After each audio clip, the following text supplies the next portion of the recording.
ما شفتش حاجة وحشة من حد، بس أنا مرتحتش. ما شفتش حاجة وحشة من حد بس أنا مرتحتش. قلت لها تعالى نروح عند ماما. رحنا عند ماما أسبوع. في الأسبوع ده كان في الحسابات بتاعت البورصة بتاعتي كان في بونص، ما كانش فيه فلوس، كان في بونص $200 $300. ما اقدرش اسحبهم فلوس لكن اقدر اشتغل بيهم. اشتغلت بيهم. عملت ايه؟ في اسبوع جبت 9000 جنيه من $200 البونص. يعني البونص اركنوه على جنب، انا عملت رصيد 9000 جنيه في اسبوع. بعد الاسبوع ده يارا قالت لي انا مش مرتاحه في القعده عند مامتك وكده. قلت لها خلاص يا يارا هنروح نأجر شقه، انا معايا 9000 جنيه هنروح نأجر شقه في روكسي. كانت 7 الشهيد حسين سليمان روكسي. كانت عباره عن اوضه وصاله وحمام ومطبخ، والشقه فاضيه ما فيهاش غير سرير بلتي ان ودولاب بلتي ان وبوتاجاز وسخان فقط لا غير. دي مكونات الشقة. معايا صور ومعايا فيديوهات بالكلام ده هوريها لكم.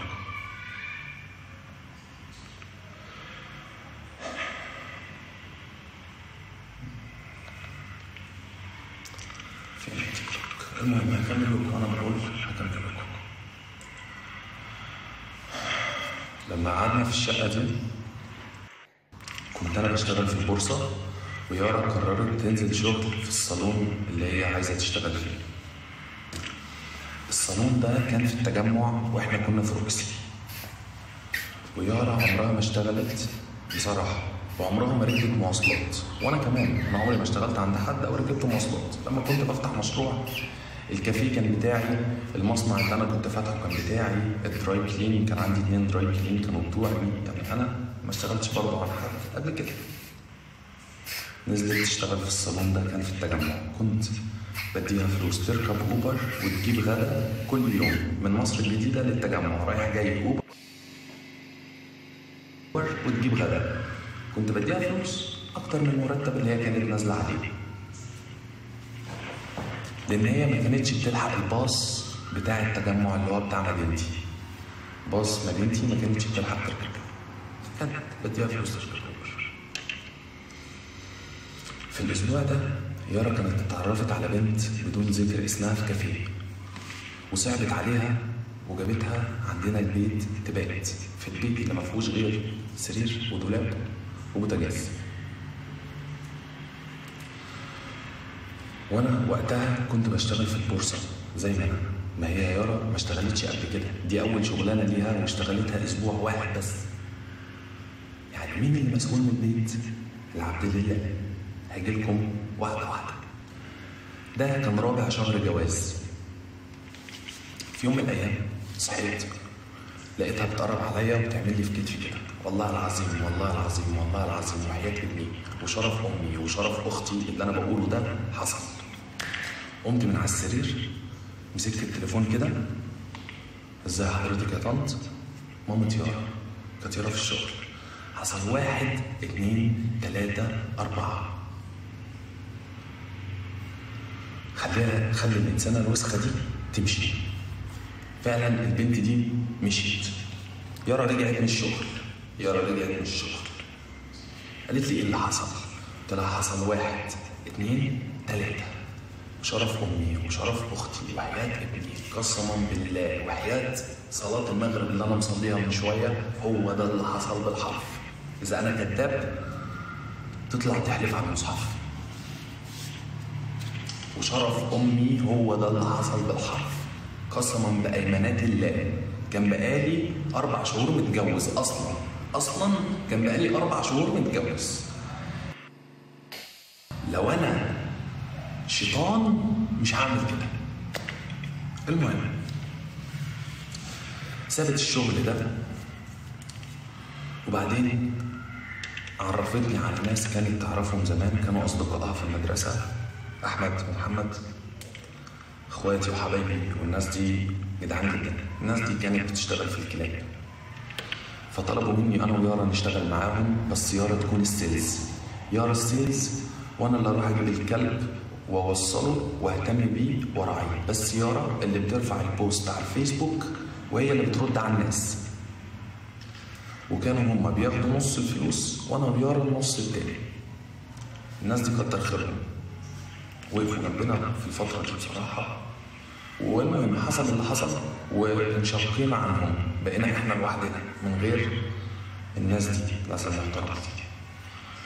بقت يارا السيلز بتاع الريبوست، وانا اللي بروح وبجيب وبودي وبوصل. قسما بالله قسما بالله قسما بالله كنت بشتغل في البورصة، بشتغل في الكلاب، ويوم السبت كنت بشتغل سوشيال ميديا.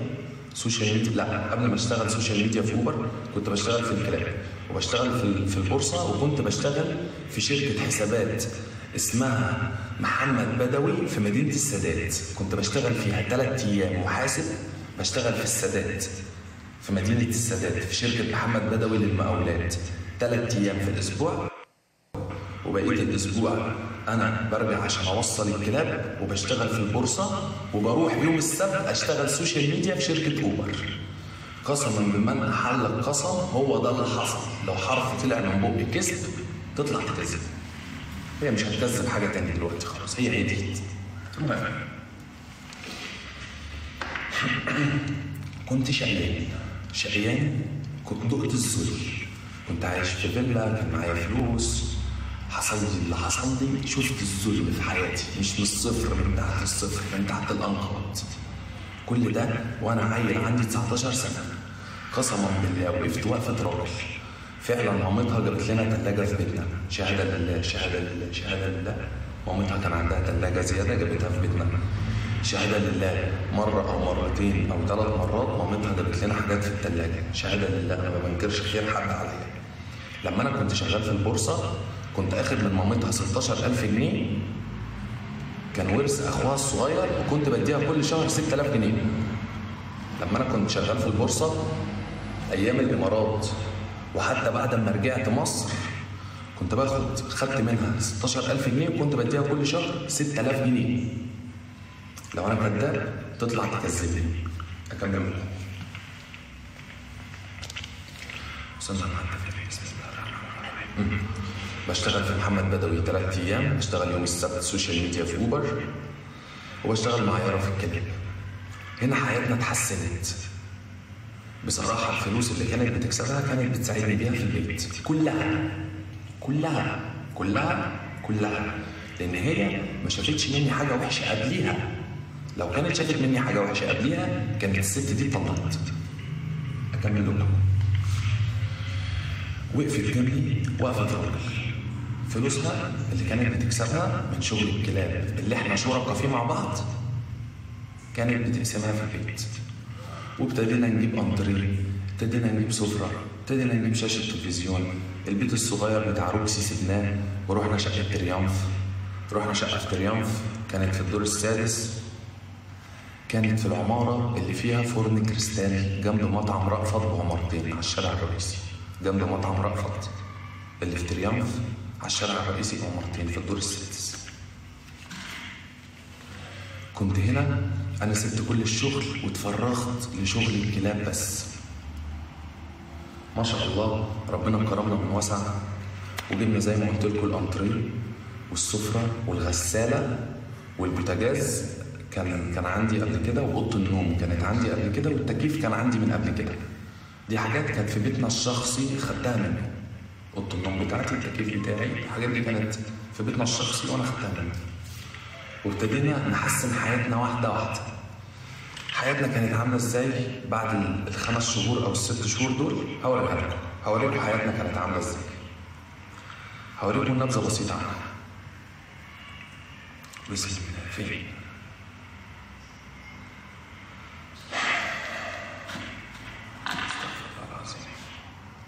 ولا ملوش لازمة؟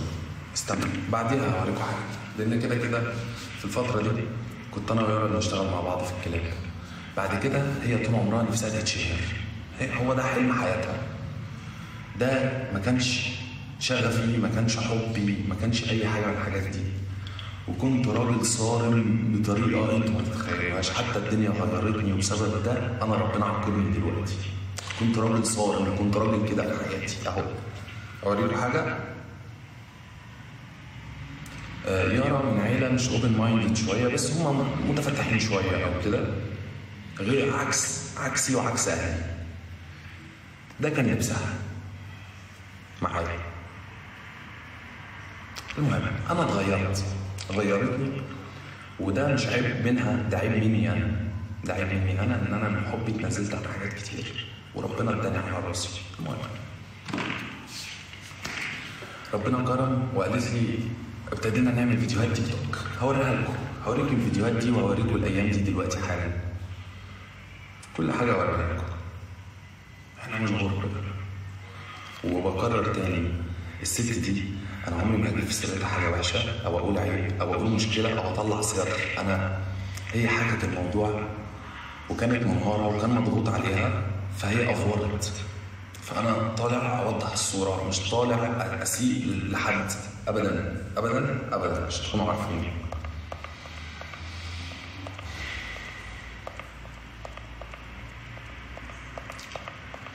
وفي الفترة دي كلها حصل مواقف كتير قوي، من الأهالي جميعا، مواقف كتير قوي ومواقف كبيرة قوي قوي قوي أنا مش هينفع أحكيها. متفقين؟ أي حاجة تخص الأهل مهما كانت كبيرة أو أذتنا أو ضرتنا أنا مش هينفع أحكيها.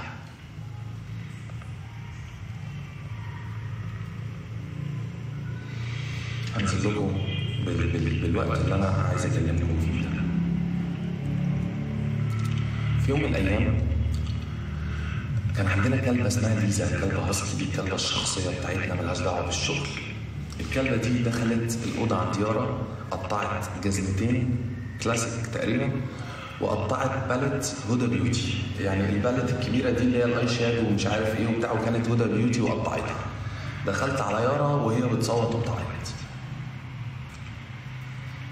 كانت بتصوت وبتعيط. في الفترة دي هوريكم، بس في الفترة دي كان احنا شغلنا من الكلاب وكنا متقسمين البيت مع بعض. كنت انا لما ربنا بيكرمني قسما بالله اول هدية في الفترة دي في الظروف الوحشة نزلت جبت لها سلسلة جرام وربع، هوريكم الفيديو. وبعديها بشهر نزلت جبت لها حلقة جرام ونص. وبعديها بشهر نزلت جبت لها خلخال 2 جرام. في الظروف الوحشة الصعبة، وكل ده موجود بفيديوهات، هوريكم الحاجات دي كلها.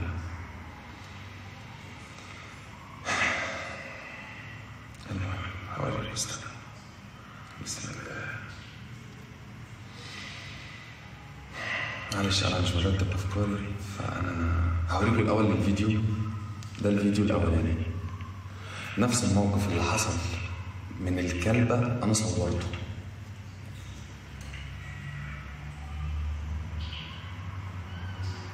ونزلت جبت لها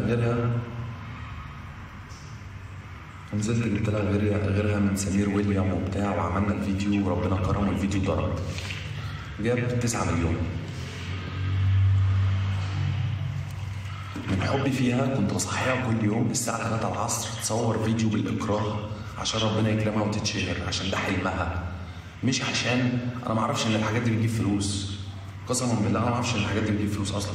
انا كنت راجل شغال، في واحد عايز كلب في اسيوط اروح اخد الكلب اوديه اسيوط، واحد عايز الكلب في اسوان اخد الكلب اوديه اسوان، عايز واحد في اسكندريه اوديه اسكندريه. المهم وكنت زي ما بقول لكم كل ما ربنا بيكرمني بفلوس بجيب لها حاجه بسيطه خالص، قسما بالله حاجات بسيطه خالص. انا عايز اجيب لكم الفيديوهات بتاعت الهديه دي بس مش عارف، مش موجوده، بس هلاقيها يعني. المهم قعدنا 3 شهور بعمل كل يوم فيديو، ما خدناش فلوس كده احنا ما خدناش فلوس خالص لان احنا ما فتحناش لايف. كنت انا بظهر معاها في الاول في الفيديوهات، يعني لو تبصوا هنا دي اول الفيديوهات خالص. فين اول فيديو؟ فين؟ كنت بظهر معاها في الفيديوهات، انا كنت بظهر. قلت لها يا يارا الاحسن ان انا اختفي عشان انتي الناس تتكلم اكتر وتتشهري اسرع. ده اللي انا قلته من حبي فيها، لان انا مش فارق معايا الموضوع ده، انا ما بحبش الحاجات دي اصلا وبتكسف جدا جدا جدا جدا. قالت لي تمام. الاكونت بتاعها كان اسمه يارا اند عمر، وكان الاكونت ده بتاعي انا وهي. انا اللي بلبي الافكار وانا اللي بصور وانا اللي بشير وانا اللي بكتب، وكنت بفتح لايف واقفل الهدايا. قسما بالله ده حصل، واسالوها عشان اقول للناس ادخلوا روحوا شوفوا اخر فيديو، اعملوا لايك وكومنت. قعدنا في الوضع ده 3 شهور. قلت لها يا يارا دلوقتي عندنا طريقين، يا نركز في السوشيال ميديا يا نركز في الكلاب. قلت لها يا يارا انا معايا 15,000 جنيه، دول يكفونا شهر او شهر و10 ايام من غير شغل الكلاب. الايجار والاكل والشرب يكفونا شهر وشويه. نركز في السوشيال ميديا، ربنا كرمنا في الشهر ده هنسيب الكلاب، ربنا ما كرمناش هنرجع للكلاب تاني. قالت لي امين؟ قلت لها امين. جالنا اول اعلان، في تاني اعلان، في تالت اعلان، في رابع اعلان، سيبنا شغل الكلاب. كل لحد اللحظه دي، من ساعه ما رجعنا من الامارات لحد اللحظه دي، يارا مشاركاني النص بالنص في البيت. شهاده لله، وقفت جنبي ما سابتنيش، استحملت. الفتره دي كانت قد ايه؟ كانت 6 شهور او 7 شهور بالظبط. وكنا في الفتره دي اول 3 شهور في شقه روكسي دول كانوا وحشين قوي. ال3 شهور التانيين اللي في شقه تريامف دول كانوا حلوين. كنا كل يوم بنروح نسهر، كل يوم بنروح، كل يوم بنيجي. انا هنا بقى محتاج اوريكم صور وفيديوهات عشان انا عمال اجري، وبرضو لازم تشوفوا عادي، كلها حاجات على الانستجرام مش طلع اسرار يعني. الفيديو ده عندي مين؟ عايز افيديو عندها ثانية واحدة.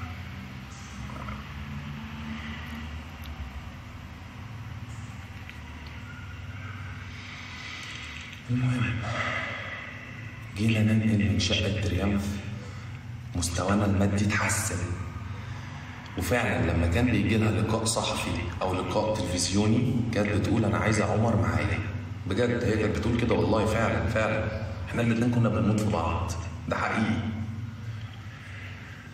اكمل لكم، استنى بس اوصل بس للنقطه دي واكمل لكم. بسم الله. المهم ان احنا كنا بنخرج وبنروح وبنيجي وبنعمل اللي احنا عاوزينه الفتره دي، فتره شقه تريامف. مش اللي احنا عاوزينه قوي بس اللي احنا عاوزينه. دي شقه تريامف يا رجاله، ده يوم عيد ميلادها.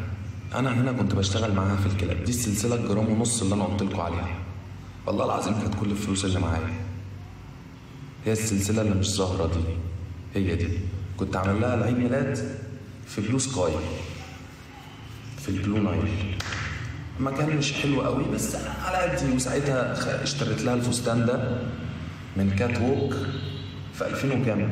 2021. الفستان ده والله كان ب1000 وشويه.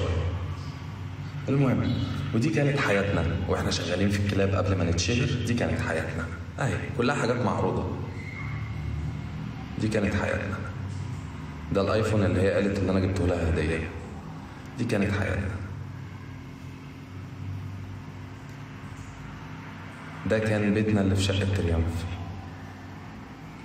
قسما بالله انا شقيت في حياتي، بس ما علينا، هجيلكم واحده واحده. دي كلها شقه تريامف، دي حياتنا.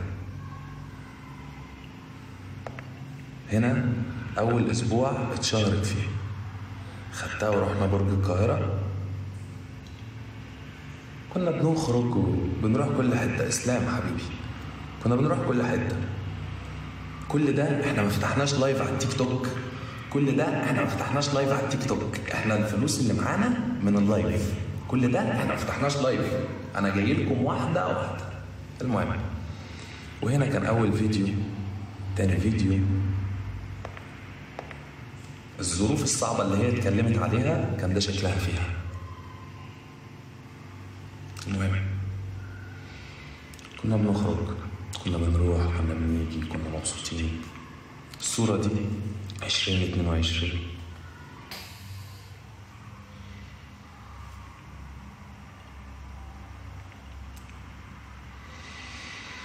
أكمل لكم. جينا ننقل لما ربنا كرمنا بالإعلانات، جينا ننقل من شقة تريامف لشقة الخليفة المأمون. حياتنا اتحسنت أكتر. رحنا شقة الخليفة المأمون. كانت يارا في اليوم اللي بنقل فيه العفش كانت أول يوم في حياتها تفتح لايف. كانت أول يوم فعلا تفتح لايف. أول يوم فاكره كأنه امبارح. دخلت حتى ساعتها مع القبطان أبو سعيد، كان واحد بيفتح لايف بس هو مش موجود دلوقتي، وفعلا كان عندها داعمة الله يرزقها كان اسمها إم، وده كان أول يوم تفتح فيه لايف جالها 2000 جنيه. قالت خلاص أنا هفتح كل يوم. هنا احنا كنا سيبنا شغل الكلاب عشان اركز معاها، عشان انا اللي كنت بصورها وبجيب لها الافكار وبصحيها وبنزلها عشان شغفها، عشان الحاجه دي هي بتحبها. اكمل لكم. قعدنا شهرين يارا بتفتح لايف كل يوم، فالدخل المادي علي. يعني انا وهي كنا شركاء. هي فتحت لايف، دخل المادي علي، فطبعا هي بالتالي ابتدت تعمل حاجات اكتر في البيت اكتر مني. بجد شهاده لله شهاده لله شهاده لله، بقت تعمل حاجات في البيت اكتر مني. وانا فاكر الفتره دي هم شهرين بس، هي فتحت لايف قبليه شهرين. في الشهرين دول انا فاكر سفرتنا شرم الشيخ، قعدنا اسبوع او اسبوعين انا فاكر. هكمل لكم. ففعلا يعني الإنسانة دي كويسة والإنسانة دي فعلا كويسة. المهم أوريكم فين السفرية دي.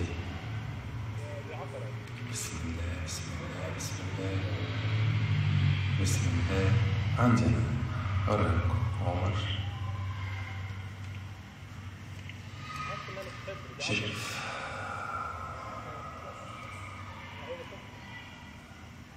أنا بعد ما أقفل اللايف ده أنا عمري ما هتكلم في الموضوع ده تاني، عشان أنا مأذي وأنا بحكي، بس أنا بحكيها بصورة إيه كده يعني. فين يا ربي؟ تخيلوا إن أنا بذكر لكم الحاجات الكويسة اللي هي عملتها معايا. مش لاقي، مش تقريبا شالتهم، مش لاقي. المهم يعني ان احنا سافرنا شرم الشيخ اسبوعين، كانت هي اللي مسفرانا بصراحه. هنا يارا قعدت شهرين تفتح لايف. قلت لها يا يارا غيري اسم الاكونت بتاعك، بدل ما هو اسمه يارا عند عمر وانا وانتي شركاء في الاكونت ده، كان الاكونت 700,000. قلت لها يا يارا انا هعمل اكونت جديد، هعمل اكونت جديد وابتدي واحده واحده وافتح انا كمان لايف. انا اللي عرضت الفكره، أنا المحرك، أنا المكنة اللي مدورة الدينامو ده كله. المهم عملت الأكاونت ده، فتحت لايف، جبت 50,000 متابع في أسبوع أو في 3-4 أيام. فتحت لايف من وقت ما احنا نزلنا من الإمارات لحد اللحظة دي 8 شهور أو 9 شهور. الست دي مشاركاني البيت بالنص. 8 شهور أو 9 شهور الست دي مشاركاني البيت بالنص. اتفقنا؟ اتفقنا. ربنا كرمني وفتحت لايف، اتدعمت. من أول يوم فتحت فيه لايف قلت لها يا يارا كده بالنص، شكرا ليكي، كتر خيرك على وقفتك جنبي. انا مش محتاج منك انك تساعديني في البيت تاني خالص خالص خالص. كانت هي حامل في الوقت ده، وفي الفترة دي يارا رحت انا وهي نشتري شقة قسط على 10 سنين. اشتريناها من 1.5 سنة. الشقة دي قسط على 10 سنين في العاصمة فعلا. قلت لها يارا ادفعي المقدم وانا هدفع الاقساط، ولما اغطي الاقساط لدرجه المقدم اللي انت دفعتيه هنكمل الاقساط مع بعض. ده اللي انا قلته يوميها. المهم جينا بعديها بقينا نشتغل، دخلنا على فترة الولادة. يارا كانت عايزة تولد في مستشفى اسمها الشفا في التجمع، وكان نفسها في طقم فيرزاتشي 45 جرام أو 35 جرام، وكان نفسها أعمل لها أسبوع كبير عشان أعوضها عن الفرح بتاعها زمان. ففي آخر شهرين حمل أنا قصرت مع يارا. أنا معترف إن أنا قصرت مع يارا. أنا قصرت مع يارا ليه؟ هوريكم بعينيكم.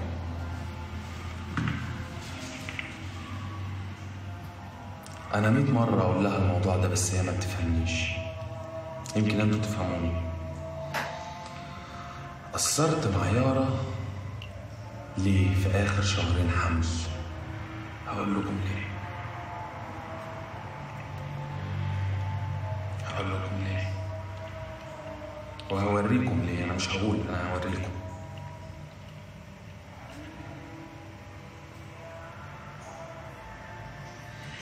قصرت مع يارا عشان أنا خليتها تولد في مستشفى الشفا ب35,000. قصرت مع يارا عشان أنا عملت لها أسبوع ب60,000 جنيه. ما كانش أسبوع، كان فرح يعتبر. عملت أسبوع ب60,000 جنيه. قصرت مع يارا عشان جبت لها طقم فيرزاتشي 45 جرام 47 جرام. شايفين الثلاث حاجات دول؟ الثلاث حاجات دول سمعتهم؟ أنا كنت بشتغل صبح وليل، واللي هي طلبته كان 35 جرام، اللي أنا جبته 47 جرام. هي طلبت الطقم الصغير، أنا جبت الطقم الكبير.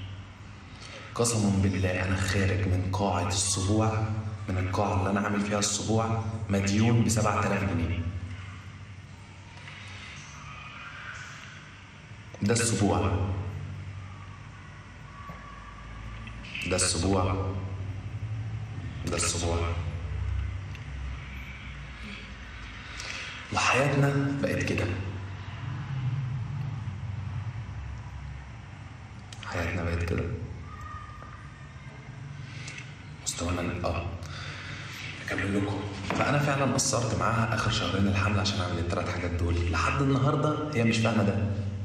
اتكلمت معاها 100 مره ان انا قصرت معاكي عشان اقدر اجيب واعمل. هي مش فاهمه ده.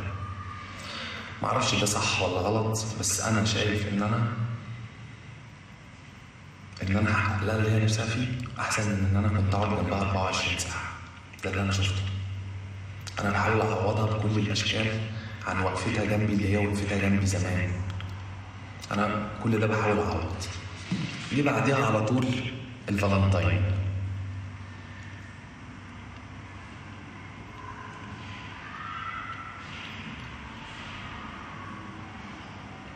مش فاكر كنت حاجز المكان ده فين.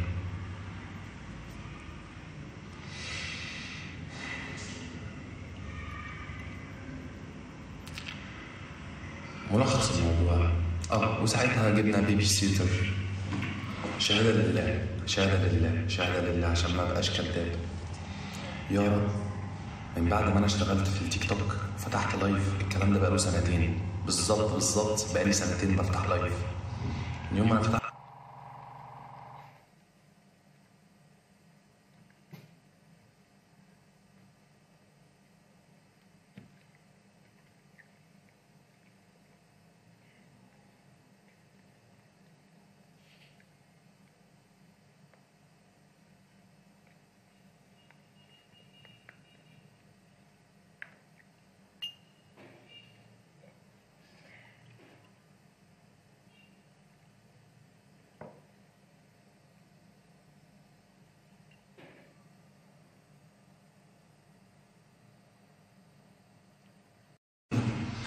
واتفقنا ومضيت ورقة مع المحامي بتاعها إن ابني ديان هديله 10,000 جنيه كل شهر. اتفقنا. وأول 10,000 جنيه أنا بعتها امبارح ولا أول امبارح؟ أول 10,000 جنيه أنا بعتها امبارح، يوم 1 في الشهر. المهم قبل ما ننفصل انفصلنا. خليني اجيلكم بالتدريج وهرجع لكم تاني لورا.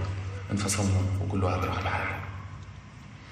طبعا انا قاعد متابعها 24 ساعه، متابعها 24 ساعه من اول يوم طلاق. انا ماليش دعوه، هي تنزل تروح تيجي، انا ماليش دعوه، بس من اول يوم طلاق وانا قاعد بموت وشايفها كل يوم بتخرج. هو ده مش من الرجوله، بس انا كنت بتقطع، انا كنت بموت. هو ده مش من الرجوله وانا عارف، وده ما ينفعش، المفروض اخلي عندي كرامه، بس انا كنت بموت. والإنسانة دي بتقول لي يا بابي من يوم ما خطبتها من 2019 أنا أبوها بجد، ما كنتش حاطط بيني وبينها كرامة. لما كانت بتغلط أو حاجة تحصل كنت أنا اللي براضيها، عشان أنا كنت بعملها بنتي، كنت شايل الكرامة بتاعت الزوج والزوجة دي، تنازلات الأب لبنته وأنا كنت بقدمها. المهم أكمل. فمن اول يوم انفصال انا شايفها كل يوم بتخرج. انا عارف ان هي ما بتعملش حاجه غلط، بصوا ركزوا معايا، انا عارف ان هي ما بتعملش حاجه غلط، بس انا محروق بموت يعني. نسيت قبل ما امضي على ورقه الطلاق وارمي يمين الطلاق، قلت لها يا يارا في خلال اسبوع هديكي 250,000 جنيه تمن المؤخر وما تطلقيش. قسما بالله قلت لها قبل ما انسى. هي تقول الكلام ده، والمحامي يقول الكلام ده، والمأذون يقول الكلام ده، واهلها يقولوا الكلام ده. انا الكلام ده حصل قبل ما ارمي من الطلاق. قلت لها يا يارا المؤخر 250,000 جنيه هديهولك بس ما تطلقيش. قالت لي لا. المأذون كان بيبوس ايديها ان هي تستنى اسبوع واحد، الكلام ده يوم الوقفه، العيد بكره، الكلام ده يوم الوقفه. المأذون كان بيبوس ايديها عشان تستنى اسبوع واحد وهي رفضت. فأنا اتوجعت وجع محدش يتخيله، يعني اتوجعت بصراحة اتوجعت. أكمل منكم. بعد ما اتطلقنا وأنا شايفها كل يوم بتنزل ستوريات مستفزة، هي بقت بتستفزني، مش بتعمل كده بغرض حاجة وحشة. أنا عارفها أكتر من نفسها، وعارف قد إيه هي محترمة، بس بتستفزني استفزاز صعب. وكل يوم خارجه وكل يوم مش عارف ايه. انا ماليش دعوه، انا طلقتها وعارف ان انا ماليش دعوه، بس انا بهري وبنكت وبموت. ومفيش مره هي خرجت فيها وانا ما اعرفش هي راحت فين، ومفيش مره يعني نص المرات اللي هي خرجت فيها انا رحت شفتها من بعيد. هي ما تعرفش، بس انا بقول لكم نص المرات اللي هي خرجت فيها انا رحت شفتها من بعيد عشان انا بحبها. انا الكلام اللي انا بقوله ده غلط وما ينفعش اقوله، بس انا بحكي معاكم بصراحه لاول مره، وانا يشهد عليا ربنا ما بكذبش في كلمه. يوم الجمعه اللي فاتت اليوم اللي انا فتحت فيه لايف وانا منهار وخربت فيه الدنيا وقعدت اشتم وانا بعتذر ان انتوا شفتوني بعمل كده. انا بعتذر. يوم الجمعه اللي فاتت لما انا فتحت وقعدت اسب والعن والكلام اللي خرج مني كله ده، هقول لكم انا عملت كده ليه. اليوم ده كنت انا مع ديان ابني ومريم البيبي سيتر، رحت احلق له شعره ورحت لعبته في الكيدز اريا، وبعدين طلعنا المطعم اتعشينا وروحت البيت. وانا مروح مريم البيبي سيتر اتصلت بيارا، قالت لها انت فين؟ قالت لها انا نزلت لوحدي من غير اخواتي. وقبلها بيوم يارا كانت فاتحه لايف بتعيط يوم الخميس، لو حد فيكم يفتكر يارا كانت فاتحه لايف بتعيط.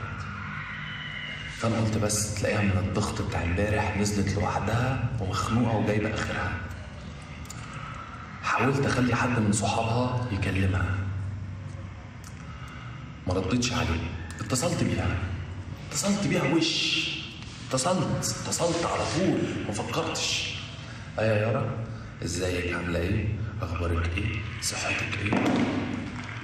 كنت حابب اقابلك 5 دقايق معلش لو ينفع عشان اتكلم معاكي في حاجه تخص ديان. انا كداب بس انا عايز اشوفها اقعد معاها.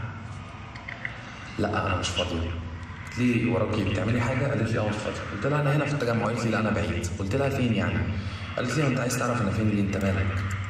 قلت لها لا عادي قولي لي انت فين. قالت لي في اكتوبر. قلت لها مفيش مشكله هجيلك اكتوبر. قالت لي قاعده مع واحده، قالت لي قاعده مع حد. قلت لها يعني ايه قاعده مع حد؟ قالت لي انت بقى بتتصل عايز تعرف انا قاعده فين ومع مين ومفكرني قاعد مع واحده ولا واحد ولا مش عارف ايه. انا عارف ان هي ما بتعملش حاجه غلط، هي محترمه. قالت لي مالكش دعوه، اقعد مع راجل، اقعد مع ست، اقعد في كافيه، اقعد، انت بقيت طليقي، انت مالكش دعوه بيا، اعتبرني مت وعيش حياتك واعمل موف اون وابعد بعيد عني. قلت لها انا عايز اطمن عليك عشان شفتك بتعيطي امبارح. قالت لي تطمن عليا في حدود ان انا ام ابنك. قالت لي كلام قتلني. حتى بقول لها يارا يعني مفيش امل، يعني انا لحد يوم الجمعه اللي فاتت وانا بحاول معاها. قالت لي كلام وجعني يا ربي، في عز ما انا ضعيف ومكسور قدامها وجعتني، في عز ما انا كنت بروح، انا من يوم الطلاق، مش من يوم الطلاق قوي، من بعدها بشويه، انا كل يوم بروح المصحه النفسيه الصبح وارجع بالليل عشان دماغي، عشان التفكير، عشان الافكار، عشان حاجات كتير قوي. الحمد لله عمري ما شربت مخدرات في حياتي، عمري ما شربت مخدرات ابدا ابدا ابدا. بس انا في ناس بتتابعني يمكن قاعدين بيسمعوني دكتور رافي، دكتور ايمن، يعني بقيت اشوف ان انا قاعد مرمي بتعالج نفسيا ان انا مش قادر ابعد عنك، وانتي في نفس الوقت مبسوطه وبتضحكي وبتخرجي وبتقولي لي مالكش دعوه انا فين ولا قاعده مع واحد ولا قاعده مع واحده. فتحت اللايف على الاقل، بصوا فتحت اللايف ده انا بموت. انا بقول لكم الحقيقه، انا غلطان وانا بعتذر ان انا عملت كده، بس انا بقول لكم انا عملت كده ليه؟ انا كنت بموت بجد، انا كنت واصل لابعد الحدود. المهم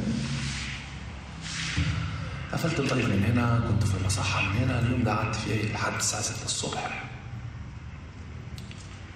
صحيت روحت بيتي، جه عليا بالليل كانت هي فتحت اللايف بتاعها وقالت كل اللي قالته. انا بقالي 3 ايام في صراع نفسي، قسما بالله انا بقالي 3 ايام في صراع نفسي ان انا اطلع اقول الكلام ده او ما اقولوش، رغم ان الكلام ده ما فيهوش اي اساءه ليارا، ما فيهوش اي حاجه غلط، لكن انا بقالي 3 ايام في صراع نفسي ان انا اطلع اوضح ان انا ما خنتش، ان انا الست دي ما كانتش بتصرف عليا، ان انا الست دي كنت شايلها من فوق الارض شيل، ان انا الست دي كنت كويس معاها وهي كانت كويسه معايا، لكن حسبي الله ونعم الوكيل في اللي هيجي الدنيا وسخن وخرب البيت. فانا فعلا بقالي 3 ايام في صراع نفسي بحاول.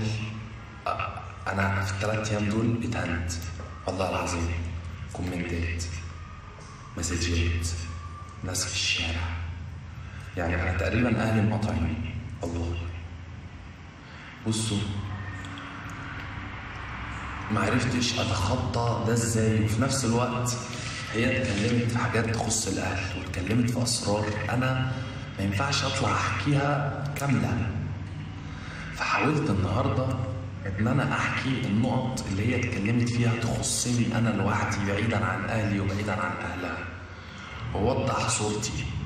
انا النهارده شخص عندي 22 سنه، يوم ما عرفتها كان عندي 19 سنه، من يوم ما انا عرفتها لحد النهارده انا عايش عشان الست دي بس.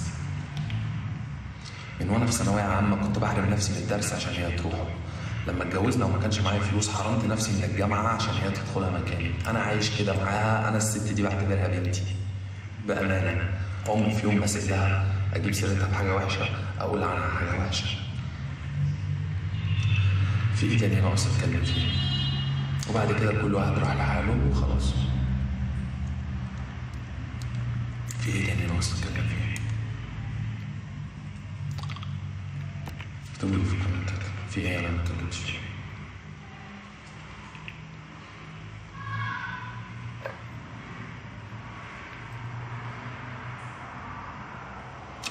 بصوا بالنسبه لاخواتها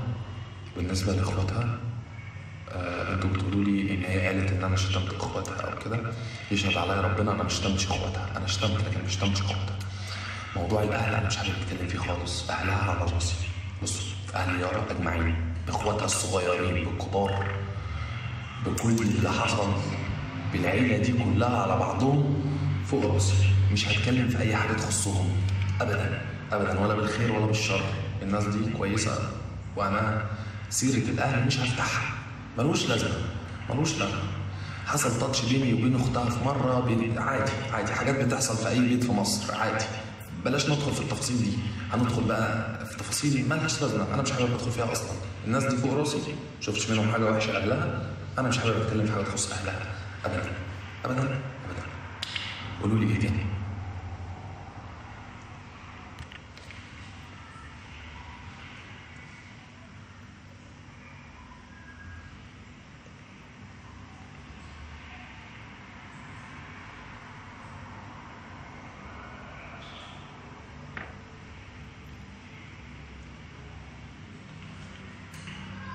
أنا ما كانش نفسي إن إحنا نوصل للمرحلة دي، بس النصيب الحمد لله يعني. وربنا يعوضها وربنا يعوضني وربنا يسترها عليها في حياتها ويصلح حالها ويبارك لها في حياتها ويخليها لابني عشان تقدر تربيه وتحافظ عليه. بس خلاص يعني الموضوع خلص.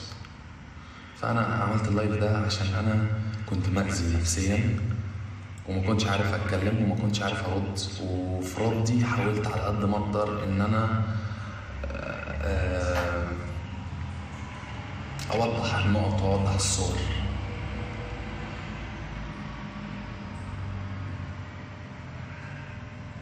وانا الست دي ما شفتش منها حاجه وحشه، وانا ما حكيتش اللي انا حكيته ده عشان ابين اي عيب فيها. انا ما قلتش ولا اي عيب ولا اي مشكله، ولا حكيت موقف واحد غلط هي عملته، ولا حاجه واحده هي عملتها بيني وبينها ابدا.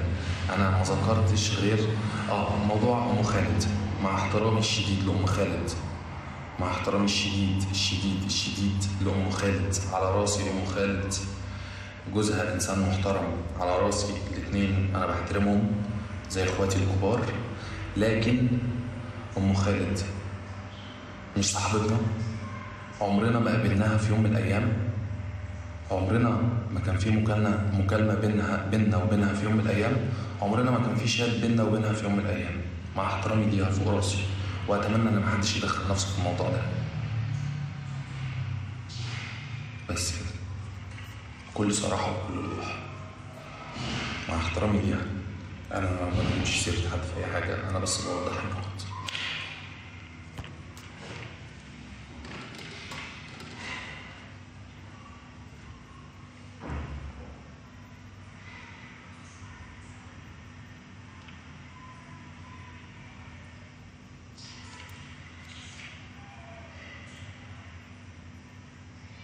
أنا كده يا شباب وضحت كل النقط، حتى موضوع الخيانة أنا اتكلمت فيه. أنا مش كل شوية هقعد أعيد من الأول، أنا كده اتكلمت في كل حاجة. موضوع الخيانة ده هتكلم فيه لآخر مرة عشان ده أكبر موضوع تقريبا. يارا اتعرفت على واحدة في كافيه، صعبت عليها، جابتها تبات عندنا في البيت. دي مش صاحبة يارا ما تعرفهاش. دي واحدة يارا اتعرفت عليها في كافيه سولو اللي في مصر الجديدة اللي في الكوربة، جابتها عندنا البيت ونيمتها جنبنا على السرير. ويارا نزلت راحت الشغل، صحيت لقيت واحدة بتعمل لي كده. قمت اتصلت بأم يارا في نفس اللحظة والثانية، أحلف على مصحف إن الكلام ده حصل. قلت لها يا طنط حصل 1 2 3 وأنا مش قادر أتصل أقول لي يارا خلي البت دي تمشي. البت مشيت، يارا جت والبت مشيت. ويارا اكتشفت ان البت دي حراميه وسرقت منها فلوس. وهي ماشيه فتشتها طلعت الفلوس اللي هي سرقتها من يارا. اكمل لكم. قلت لها يا يارا حصل 1 2 3. قسما بالله ما حصلش اكتر من كده. انا غلطت في حياتي، انا غلطت في حياتي، لكن الغلطه دي انا ما عملتهاش. انا غلطت، الغلطه دي انا ما عملتهاش.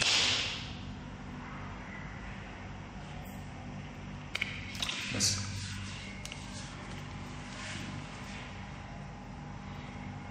والموضوع ده من 3 سنين، الموضوع بتاع البنت ده من 3 سنين، والله من 3 سنين بجد. هو ده اللي حصل، وانا قلت كل حاجه بحقيقه وقلت كل حاجه بصراحه. وهو ده اللي حصل. والست دي انا للمره المليون هي واهلها فوق راسي، ربنا يبارك لهم يا رب ويحافظوا على ابني، وانا واثق ان هم هيحافظوا على ابني. انا ليا ابن عندهم اغلى من سمعتي، اغلى من شكلي، اغلى من فلوسي، اغلى من كل ما املك. انا ليا ابن عند الناس دي.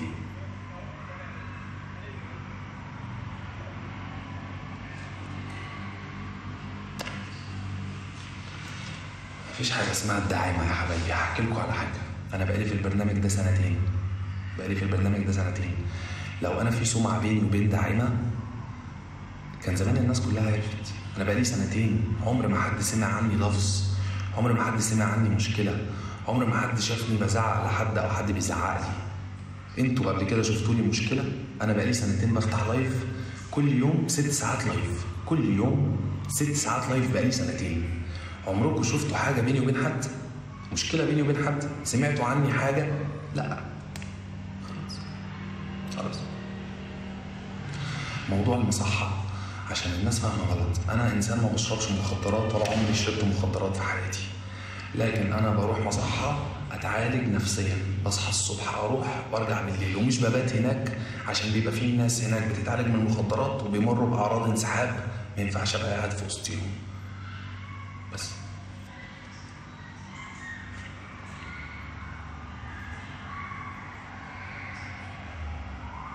لحد اللحظه دي انا عمري ما هذكر يارا باي شر او باي سوء. الست دي كانت كويسه ووقفت جنبي وما سابتنيش في اي حاجه انا مريت بيها وحشه في حياتي قبل كده. متفقين؟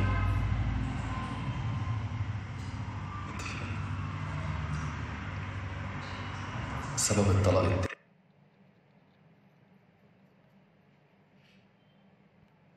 التاني ان هي مش مرتاحه معايا، ده سبب الطلاق التاني. لكن انا ما عملتلهاش اي حاجه وحشه او ما عملتش اي حاجه غلط. هو سوء تفاهم وكل واحد فينا راح لحاله.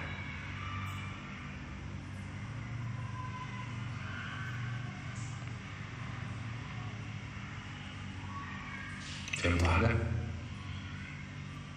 بس بدعيلها عشان خاطر ابني. وانا لو كنت انسان وحش مع الست دي او عمري استغلتها ماديا ما كنتش والله العظيم بقيت كل يوم بحاول ان انا اوجهها واقول لها تعمل ايه في حياتها. انا لو انسان وحش ما كنتش زماني خليت الانسانه دي عملت حاجات كويسه. واتفقنا ومضيت ورقه مع المحامي بتاعها ان ابني ديان هديله 10,000 جنيه كل شهر. اتفقنا. واول 10,000 جنيه انا بعتها امبارح ولا اول امبارح؟ اول 10,000 جنيه انا بعتها امبارح يوم 1 في الشهر. المهم قبل ما انفصلنا. خليني اجيلكم بالتدريج وهرجع لكم تاني لورا. انفصلنا وكل واحد راح لحاله. طبعا انا قاعد متابعها 24 ساعه، متابعها 24 ساعه من اول يوم طلاق. انا ماليش دعوه هي تنزل تروح تيجي، انا ماليش دعوه. بس من اول يوم طلاق وانا قاعد بموت وشايفها كل يوم بتخرج. هو ده مش من الرجوله، بس انا كنت بتقطع، انا كنت بموت. هو ده مش من الرجوله وانا عارف، وده ما ينفعش، المفروض اخلي عندي كرامه، بس انا كنت بموت. والإنسانة دي بتقول لي يا بابي من يوم ما خطبتها من 2019 أنا أبوها بجد. ما كنتش حاطط بيني وبينها كرامة. لما كانت بتغلط أو حاجة تحصل كنت أنا اللي براضيها، عشان أنا كنت بعملها بنتي. كنت شايل الكرامة بتاعت الزوج والزوجة دي، تنازلات الأب البنت وأنا كنت بقدمها. المهم فمن اول يوم انفصال انا شايفها كل يوم بتخرج. انا عارف ان هي ما بتعملش حاجه غلط. بصوا ركزوا معايا، انا عارف ان هي ما بتعملش حاجه غلط، بس انا محروق بموت يعني. نسيت قبل ما امضي على ورقه الطلاق وارمي يمين الطلاق قلت لها يا يارا في خلال اسبوع هديكي 250,000 جنيه تمن المؤخر وما تطلقيش. قسما بالله قلت لها قبل ما انسى. هي تقول الكلام ده والمحامي يقول الكلام ده، والمأذون يقول الكلام ده، واهلها يقولوا الكلام ده. انا الكلام ده حصل قبل ما ارمي من الطلاق. قلت لها يا يارا المؤخر ال 250,000 جنيه هديهولك بس ما تطلقيش. قالت لي لا، المأذون كان بيبوس ايديها ان هي تستنى اسبوع واحد. الكلام ده يوم الوقفه، العيد بكره، العيد بكره، الكلام ده يوم الوقفه. المأذون كان بيبوس ايديها عشان تستنى اسبوع واحد وهي رفضت. فانا اتوجعت وجع محدش يتخيله. يعني اتوجعت بصراحه اتوجعت. اكمل لكم. بعد ما اتطلقنا وانا شايفها كل يوم بتنزل ستوريات مستفزه، هي بقت بتستفزني مش بتعمل كده بغرض حاجه وحشه. انا عارفها اكتر من نفسها، وعارف قد ايه هي محترمه، بس بتستفزني استفزاز صعب. وكل يوم خارجه وكل يوم مش عارف ايه. انا ماليش دعوه، انا طلقتها وعارف ان انا ماليش دعوه، بس انا بهري وبنكت وبموت. ومفيش مره هي خرجت فيها وانا ما اعرفش هي راحت فين. ومفيش مره، يعني نص المرات اللي هي خرجت فيها انا رحت شفتها من بعيد. هي ما تعرفش، بس انا بقول لكم نص المرات اللي هي خرجت فيها انا رحت شفتها من بعيد عشان انا بحبها. انا الكلام اللي انا بقوله ده غلط وما ينفعش اقوله، بس انا بحكي معاكم بصراحه لاول مره، وانا يشهد عليا ربنا ما بكذبش في كلمه. يوم الجمعه اللي فاتت، اليوم اللي انا فتحت فيه لايف وانا منهار وخربت فيه الدنيا وقعدت اشتم وانا بعتذر ان انتوا شفتوني بعمل كده. انا بعتذر. يوم الجمعه اللي فاتت لما انا فتحت وقعدت اسب والعن والكلام اللي خرج مني كله ده، هقول لكم انا عملت كده ليه. اليوم ده كنت انا مع ديان ابني ومريم البيبي سيتر. رحت احلق له شعره ورحت لعبته في الكيدز اريا، وبعدين طلعنا المطعم اتعشينا وروحت البيت. وانا مروح مريم البيبي سيتر اتصلت بيارا، قالت لها انت فين؟ قالت لها انا نزلت لوحدي من غير اخواتي. وقبلها بيوم يارا كانت فاتحه لايف بتعيط يوم الخميس، لو حد فيكم يفتكر يارا كانت فاتحه لايف بتعيط. فانا قلت بس تلاقيها من الضغط بتاع امبارح نزلت لوحدها ومخنوقه وجايبه اخرها. حاولت اخلي حد من صحابها يكلمها، ما ردتش عليه. اتصلت بيها اتصلت على طول، ما فكرتش. يا يارا ازيك، عامله ايه، اخبارك ايه، صحتك ايه؟ كنت حابب اقابلك 5 دقايق معلش لو ينفع عشان اتكلم معاكي في حاجه تخص ديان. انا كداب بس انا عايز اشوفها واقعد معاها. لا انا مش فاضيه. قلت لي وراكي بتعملي حاجه؟ قالت لي اه مش فاضيه. قلت لها انا هنا في التجمع. قالت لي لا انا بعيد. قلت لها فين يعني؟ قالت لي انت عايز تعرف انا فين؟ ليه انت مالك؟ قلت لها لا عادي قولي لي انت فين. قالت لي في اكتوبر. قلت لها مفيش مشكله هجي لك اكتوبر. قالت لي قاعده مع واحده. قالت لي قاعده مع حد. قلت لها يعني ايه قاعده مع حد؟ قالت لي انت بقى بتتصل عايز تعرف انا قاعده فين ومع مين ومفكرني قاعد مع واحده ولا واحد ولا مش عارف ايه. انا عارف ان هي ما بتعملش حاجه غلط، هي محترمه. قالت لي مالكش دعوه، اقعد مع راجل، اقعد مع ست، اقعد في كافيه، اقعد، انت بقيت طليقي، انت مالكش دعوه بيا، اعتبرني مت وعيش حياتك واعمل موف اون وابعد بعيد عني. قلت لها انا عايز اطمن عليك عشان شفتك بتعيطي امبارح. قالت لي تطمن عليا في حدود ان انا ام ابنك. قالت لي كلام قتلني. حتى بقول لها يارا يعني مفيش امل، يعني انا لحد يوم الجمعه اللي فاتت وانا بحاول معاها. قالت لي كلام وجعني قوي، في عز ما انا ضعيف ومكسور قدامها وجعتني، في عز ما انا كنت بروح.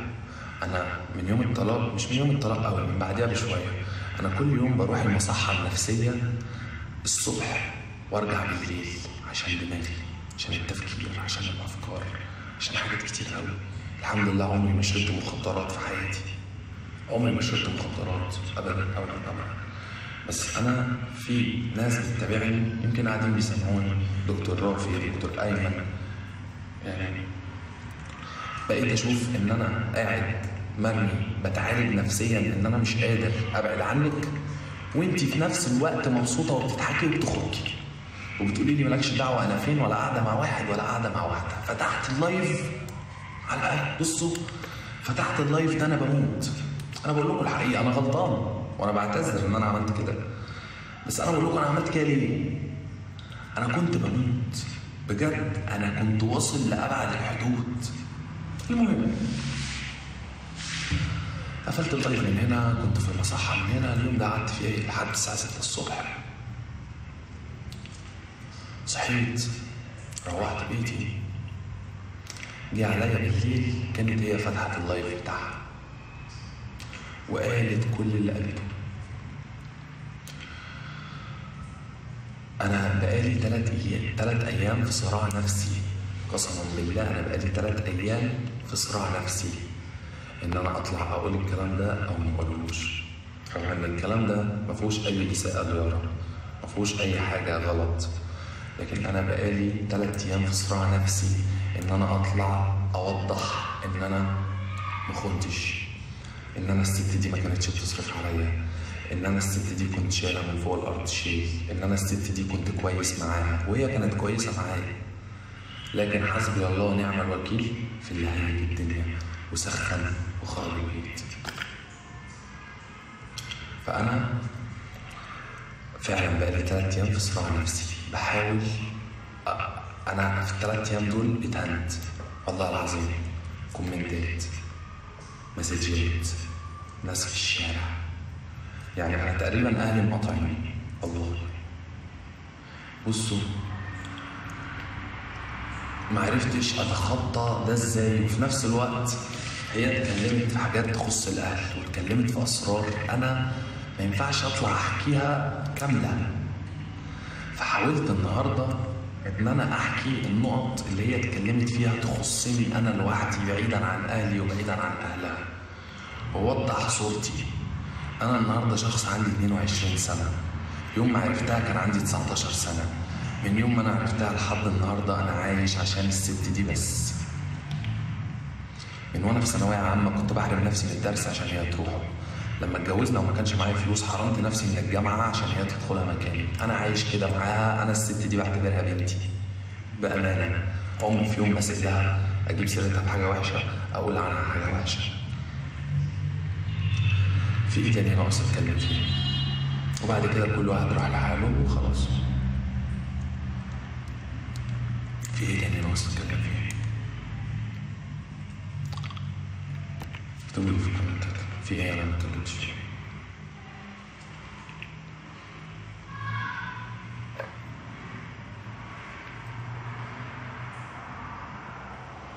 بصوا بالنسبه لاخواتها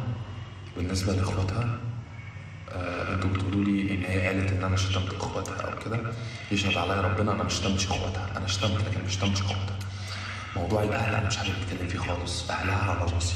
بصوا اهل يارا اجمعين، باخواتها الصغيرين بالكبار، بكل اللي حصل بالعيله دي كلها على بعضهم فوق راسي. مش هتكلم في اي حاجه تخصهم ابدا ابدا، ولا بالخير ولا بالشر. الناس دي كويسه وانا سيره الاهل مش هفتحها، ملوش لازمه. حصل تاتش بيني وبين اختها في مره، عادي حاجات بتحصل في اي بيت في مصر عادي.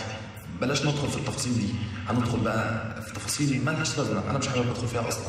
الناس دي فوق راسي، شفتش منهم حاجه وحشه اهلها، انا مش حابب اتكلم في حاجه تخص اهلها ابدا ابدا ابدا. قولوا لي ايه تاني؟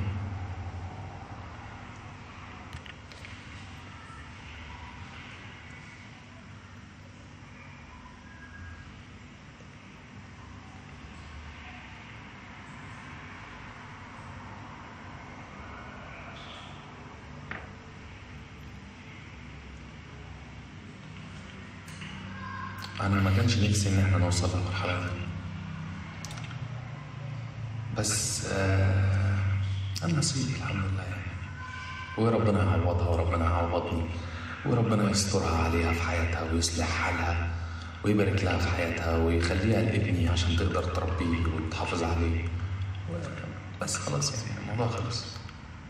فأنا عملت اللايف ده عشان أنا كنت مأذي نفسيا وما كنتش عارف اتكلم وما كنتش عارف ارد، وفي ردي حاولت على قد ما اقدر ان انا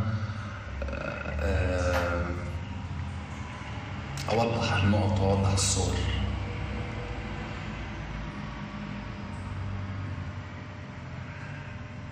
وانا الست دي ما شفتش منها حاجه وحشه، وانا ما حكيتش اللي انا حكيته ده عشان ابين اي عيب فيها. انا ما قلتش ولا اي عيب ولا اي مشكله، ولا حكيت موقف واحد غلط هي عملته، ولا حاجه واحده هي عملتها بيني وبينها ابدا. انا ما ذكرتش غير موضوع ام خالد. مع احترامي الشديد لام خالد، مع احترامي الشديد لام خالد، على راسي ام خالد، جوزها انسان محترم، على راسي الاتنين، انا بحترمهم زي اخواتي الكبار.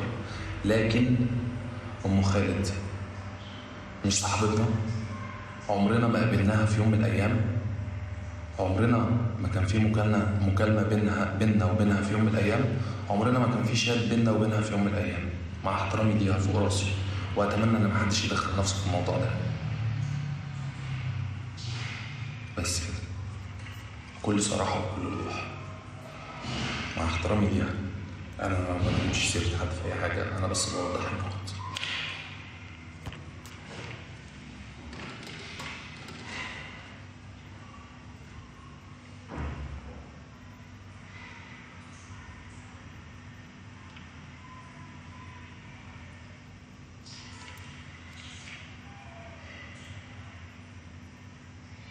انا كده يا شباب وضحت كل النقط، حتى موضوع الخيانه انا اتكلمت فيه. انا مش كل شويه هقعد اعيد من الاول، انا كده اتكلمت في كل حاجه. موضوع الخيانه ده هتكلم فيه لاخر مره عشان ده اكبر موضوع تقريبا. يارا اتعرفت على واحده في كافيه، صعبت عليها، جابتها تبات عندنا في البيت. دي مش صاحبه يارا ما تعرفهاش. دي واحده يارا اتعرفت عليها في كافيه سولو اللي في مصر الجديده اللي في الكوربه، جابتها عندنا البيت ونيمتها جنبنا على السرير. ويارا نزلت راحت الشغل، صحيت لقيت واحده بتعمل لي كده. قمت اتصلت بام يارا في نفس اللحظه والثانيه، احلف على مصحف ان الكلام ده حصل. قلت لها يا طنط حصل 1 2 3 وانا مش قادر اتصل، اقول لي يارا خلي البت دي تمشي. البت مشيت، يارا جت والبت مشيت، ويارا اكتشفت ان البت دي حراميه وسرقت منها فلوس. وهي ماشيه فتشتها، طلعت الفلوس اللي هي سرقتها من يارا. اكمل لكم. قلت لها يا يارا حصل 1 2 3، قسما بالله ما حصلش اكتر من كده. انا غلطت في حياتي، انا غلطت في حياتي، لكن الغلطه دي انا ما عملتهاش. انا غلطت، الغلطه دي انا ما عملتهاش.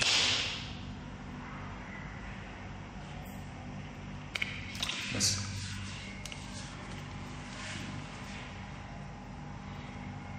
والموضوع ده من 3 سنين، الموضوع بتاع البنت ده من 3 سنين، والله من 3 سنين بجد. هو ده اللي حصل، وانا قلت كل حاجه بحقيقه وقلت كل حاجه بصراحه. وهو ده اللي حصل. والست دي انا للمره المليون هي واهلها فوق راسي، ربنا يبارك لهم يا رب ويحافظوا على ابني، وانا واثق ان هم هيحافظوا على ابني. انا ليا ابن عندهم اغلى من سمعتي، اغلى من شكلي، اغلى من فلوسي، اغلى من كل ما املك. انا ليا ابن عند الناس دي.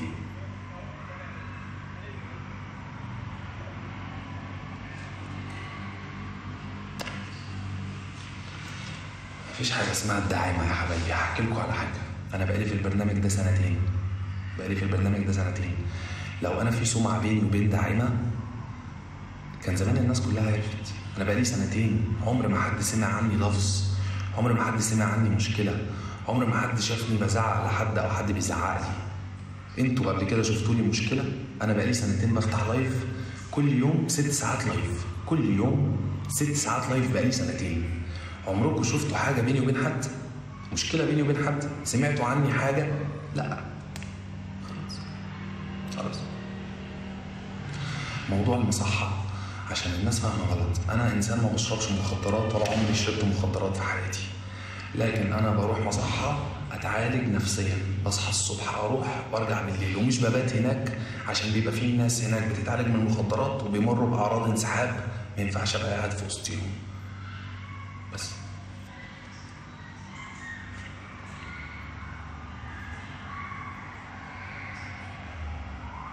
لحد اللحظه دي انا عمري ما هذكر يارا باي شر او باي سوء. الست دي كانت كويسه ووقفت جنبي وما سابتنيش في اي حاجه انا مريت بيها وحشه في حياتي قبل كده.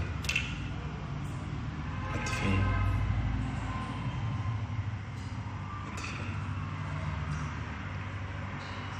سبب الطلاق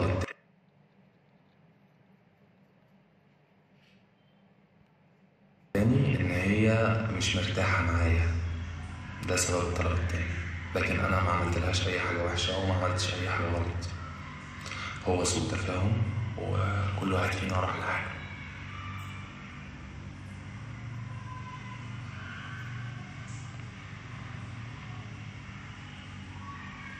فهمتوا حاجه؟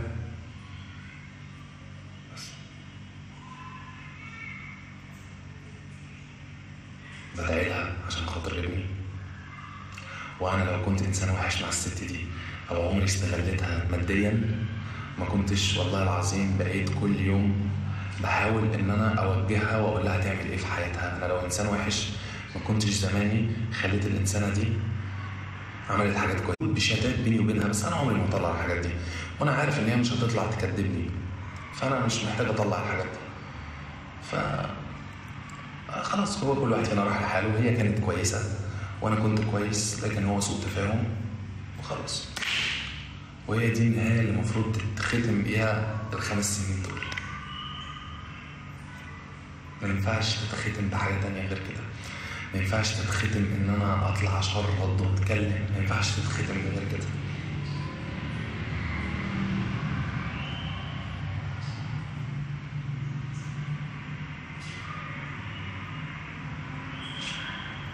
كل كلمه انا قلتها هي اللي حصلت.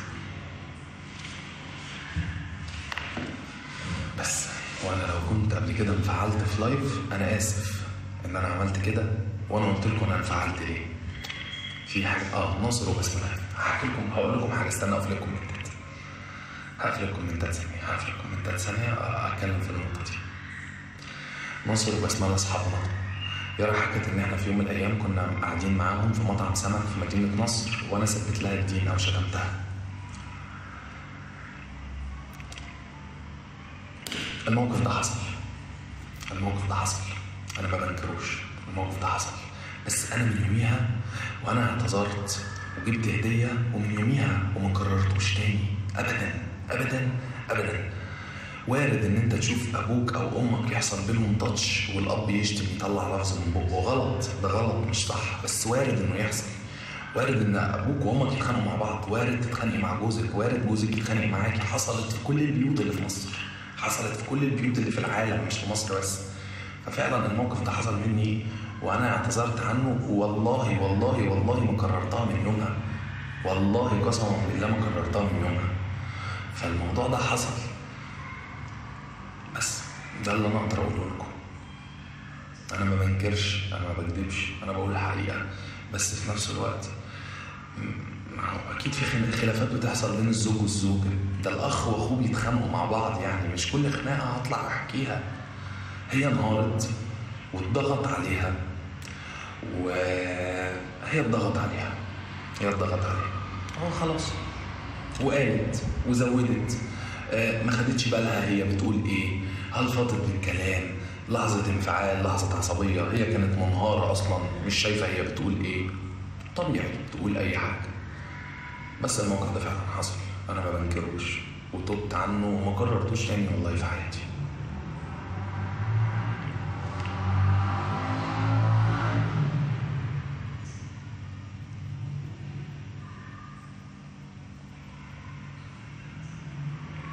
طب انا لو بكذب ان الشقه مسكونه او مش مسكونه، ده يعيب علاقتنا في ايه يا جدعان؟ ده ماله مال علاقتنا مع بعض؟ مال علاقتنا ببعض؟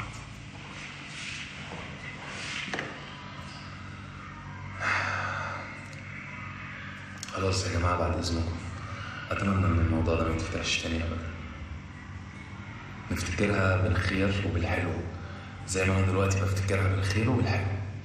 قسما بالله انا ما بفتكرها غير بالخير والحلو، والله انا ما بفتكرش الوحش.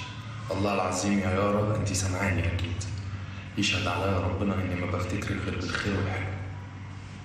فلحد كده بلاش حد يأثر عليكي اذا كانت كومنتات او بره الكومنتات.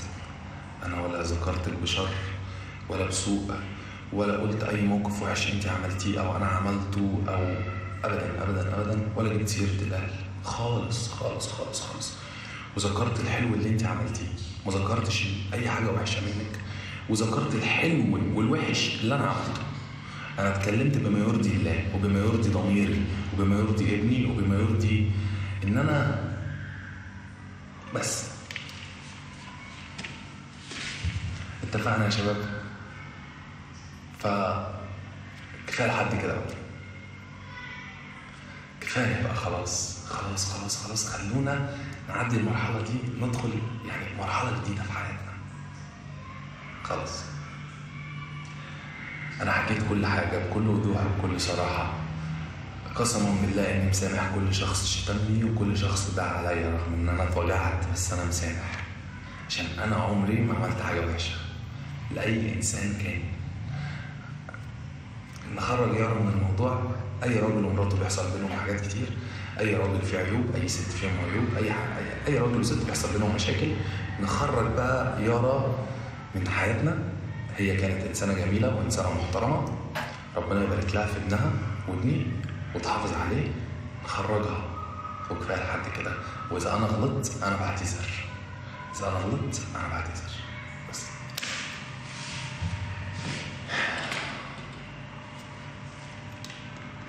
ثانيه احط ده في الشاحن بس.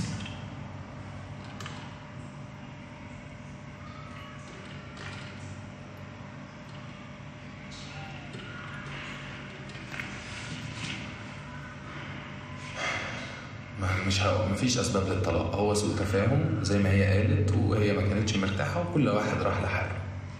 بس بس بس بس مفيش اسباب تانية. بس اول يوم اتعلم يعني ايه صبر ويعني ايه سكوت ويعني ايه ما تتكلمش. اول مره في حياتي اتعلم الدرس ده انا اتعلمته النهارده، وانا مبسوط من نفسي ان انا انسان كويس. والله العظيم، والله والله والله انا مبسوط من نفسي ان انا انسان كويس، ومبسوط ان انا خرجت اللي في قلبي باحسن صوره ممكنه. مبسوط ان انا نهيت العلاقه دي دلوقتي باحترام، لان انا كنت موجوع قوي ان العلاقه دي خلصت بشكل وحش. فانا مبسوط من نفسي ان انا نهيتها باحترام.